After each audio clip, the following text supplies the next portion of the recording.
یعنی ایک سسٹم ہے، اگر دیکھا جائے تو روزے کو ہم عام طریقے سے نہ لیں، بلکہ ایک پورا میکینزم ہے جس میکینزم میں انسان کو بننا ہے۔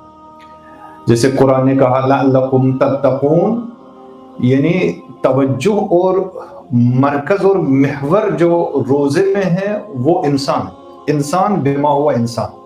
دیکھو جب اللہ نے دیکھا انسان کو تو انسان کو اس حیثیت سے دیکھا کہ تم انسان ہو، لیکن جب انسان اللہ کے محضر میں جاتا ہے تو اس سے بہت ساری رکاوٹیں آتی ہیں۔ پہلی رکاوٹ یہ ہوتی ہے کہ میں مرد بن کے جا رہا ہوں یا میں عورت بن کے جا رہا ہوں، یہ سوچ کے انسان جاتا ہے کہ میں مرد ہوں، لہذا اسی نوعیت سے میں اللہ کے محضر میں جاتا ہوں۔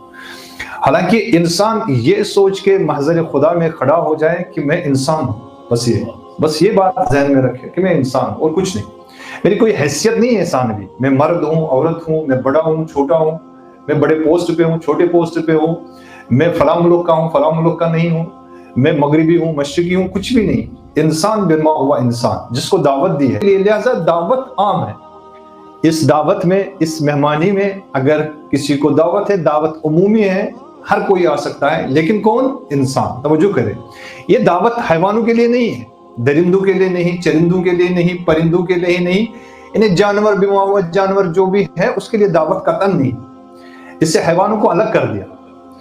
یہ دعوت جو ہے، یہ روزہ جو فرض کیا ہے، یہ ایک مہینے کا اہتمام جو اللہ نے کیا فقط اپنی خاص مخلوق کے لیے، اس میں کسی درندے کو شرکت کی گنجائش نہیں، کسی پرندے کو نہیں، کسی چرندے کو نہیں، کسی حیوان کو نہیں، سب کو الگ کر دیا۔ اور سب سے بڑی بات یہ ہے کہ اس دعوت میں فرشتے بھی شامل نہیں ہیں، فرشتوں کو بھی دعوت نہیں ہے، بلکہ دعوت صرف انسان کو ہے۔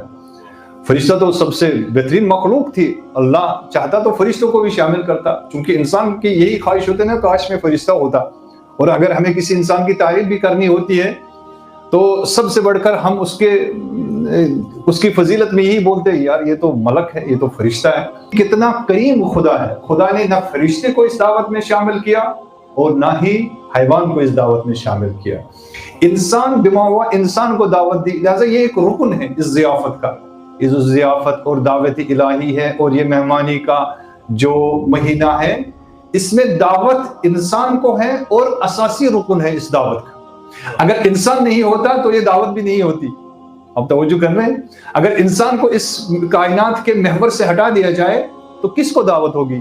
چرندے بھی رہیں، پرندے بھی رہیں، درندے بھی رہیں، جانور بھی رہیں، فرشتے بھی رہیں، جو فرشتے تقدیس میں، تحمید میں، تحلیل میں، تسبیح اللہ میں سب سے برتر ہے۔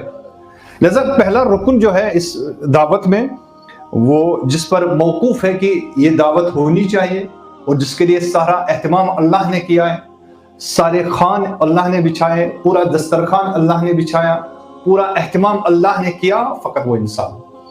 لہذا انسان سب سے عظیم موجود ہے، سب سے کائنات کا سب سے خوبصورت موجود ہے۔